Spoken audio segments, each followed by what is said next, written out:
We'll take questions for 10 or 15 minutes, and then we have another movie to show you from the States.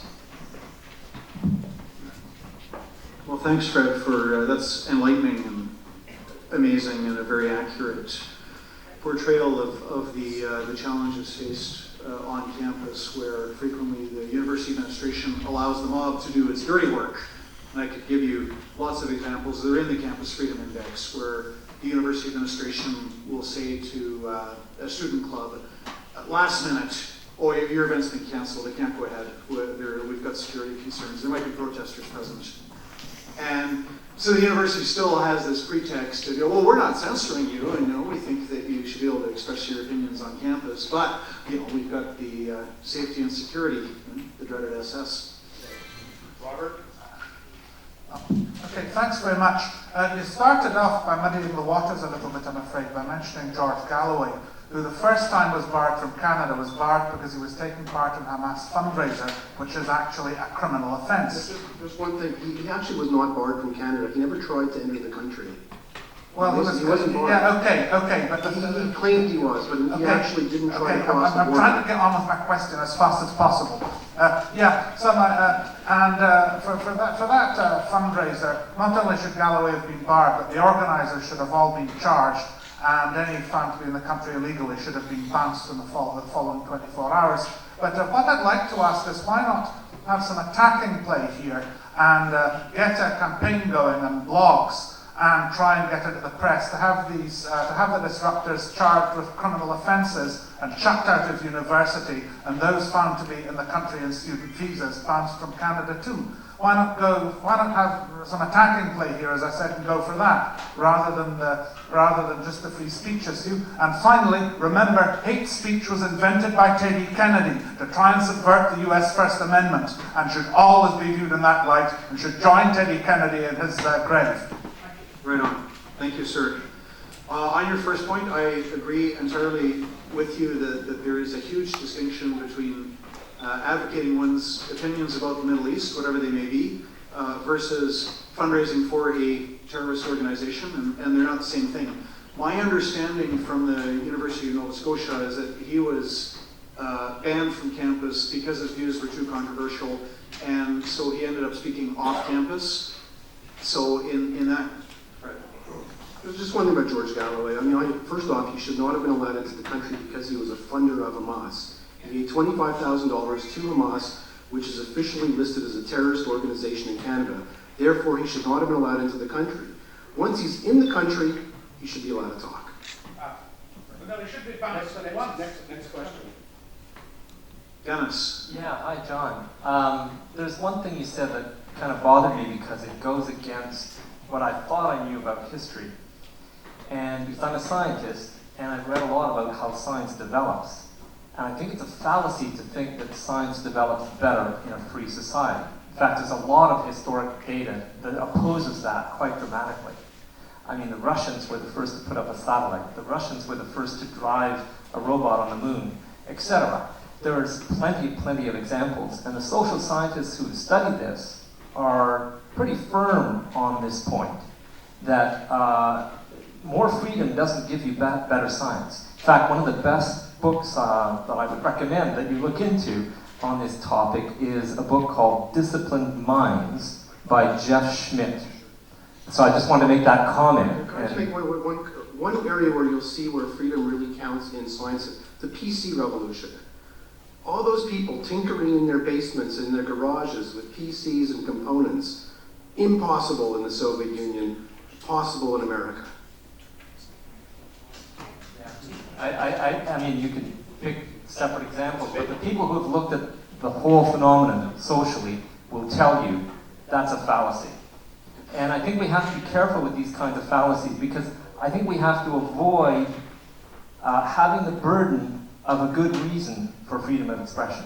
I think we need to have it because it's a fundamental human right, period. Whether or not it's a benefit in these other areas. Okay. I think your points about the Russians being ahead of the U.S. At certain phases and stages of the race for the moon, I think is a very valid point. That's just one example. There's many examples, yeah. Well, which is why I moved on when I said, okay, so if I'm wrong on this thing that the cure for cancer will be found in a free society, if I'm wrong on that point, I would still say, even apart from science, if you want good public policy, the best route for that is free debate in all areas, because it doesn't guarantee a good outcome. It doesn't guarantee it. You could have lots of good discussion, and at the end of the day, sometimes stupid policies still make it to the top. It doesn't guarantee it, but at least it opens up the opportunity for good public policy when you have the free discussion. Where do most of the Nobel Prizes go? I think what the free expression does, it guarantees that the science will actually be known by the public and can be used by the public. But I think the evidence is that you don't need it to develop the science. Okay, thank you.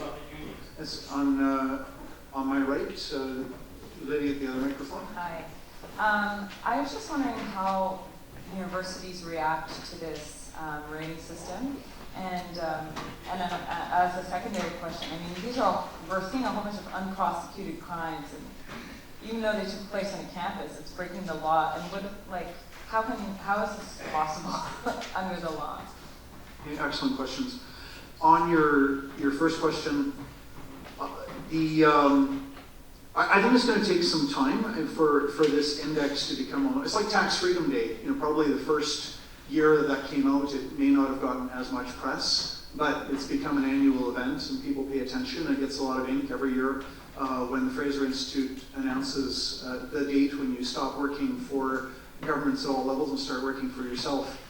And I want to see the same kind of progress with the Campus Freedom Index. My guess would be in the last 3 years has been substantially ignored by universities. However, as each year goes by and as it becomes better known, I think it becomes harder and harder to ignore. So that's the progress I'm hoping for. Your excellent question about security and crime on campus, and it's the first questioner also raised it in his questions.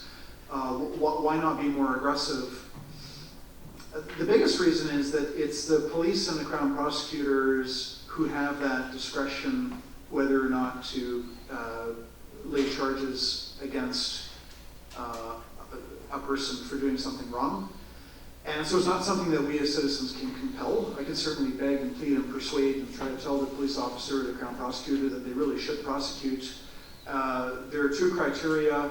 One is the public interest, which is pretty broad in many ways to interpret that. And the second one is likelihood of conviction. So when the police exercise that discretion to not prosecute individuals, there isn't, apart from a very extensive and not likely to succeed court application, but very problematic, there isn't much you can do to force charges to be laid. But having said that, if people should speak up and people should tell university presidents that students who behave that way, there's no reason for the university to not charge them with non-academic misconduct. There too, the university has discretion, but people need to be vocal and tell their universities, hey, with this kind of stuff, it's unacceptable. Thank you for what you're doing with the Campus Freedom Index. I'm convinced that over time it will have a powerful effect on arousing the public and, by the way, shaming university administrations into behaving properly. But I would like to point out something further, although this is not part of your mandate. One of the women students attempting to intimidate Warren Farrell screamed, "I came as part of my women's studies group." Where do you think all this intolerance comes from? It comes from the professors, of course. It comes from the professors in the numerous women's studies courses in that instance. A friend of mine and I looked at university courses in 2001 across 38 universities, and from undergraduate to master's to doctorate to postgraduate studies, we found 2011 women's studies courses and 3 courses about men, none of which were offered that year. Perhaps just a list of courses might add to showing the source of this outrageous intolerance which is fed by professors. And by the way, professors not only indoctrinate students, they intimidate each other, which I know all too well. Thank you again for your work. Thank you.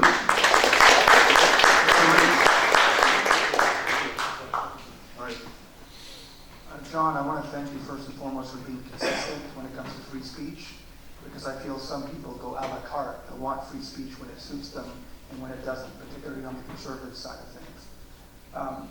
Question, John, what do you attribute the apathy regarding censorship, be it on campus or elsewhere? We have a rich history on, as you know, you go back a good 25 years in the free speech battles. Many instances of speakers on campuses, certain politically correct historians who have been denied the right to speak and had to speak off campus. And you look at the way things are going with Section 13.1 of the Canadian Human Rights Act. We have the case of Mark Lemire, which has gone on for 9 years, Ezra Levant, etc. Why do you think so many people are apathetic about protesting this sort of thing or opposing it? Well, two things come to mind.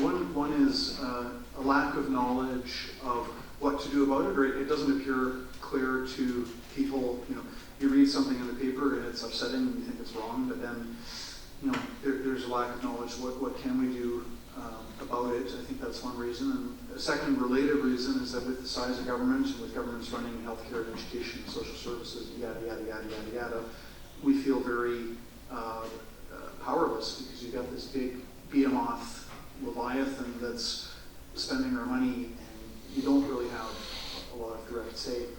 I think for organizations like the JCCF, and I think the last questioner should start up an annual university curriculum index and evaluate how balanced or unbalanced the curriculum is. And so we need a lot more groups like JCCF that are going to be out there and be active, and then people, at least if they can't personally be involved or spend their time, at least they can write a check and do something that way. That's what comes to my mind. Another quick question, John. How do you deal with ridiculous arguments against free speech? I remember attending an EGAL meeting, which is Equalities for Gays and Lesbians Everywhere, some years ago at Carleton. I'm not a homosexual. I was just interested in what the speakers had to say. And one of them said, well, homophobia and the killing and beating of homosexuals on the street starts with a minister at the pulpit on Sunday opposing gay marriage. How do you deal with such ridiculous arguments? Yeah, sorry, let's talk about that one. That's too broad of a question. I'm sorry. Yeah, I just wondered whether, in looking at this index, it's possible to bring legal action against the university for failing to uphold the principles of free speech on campus. I do it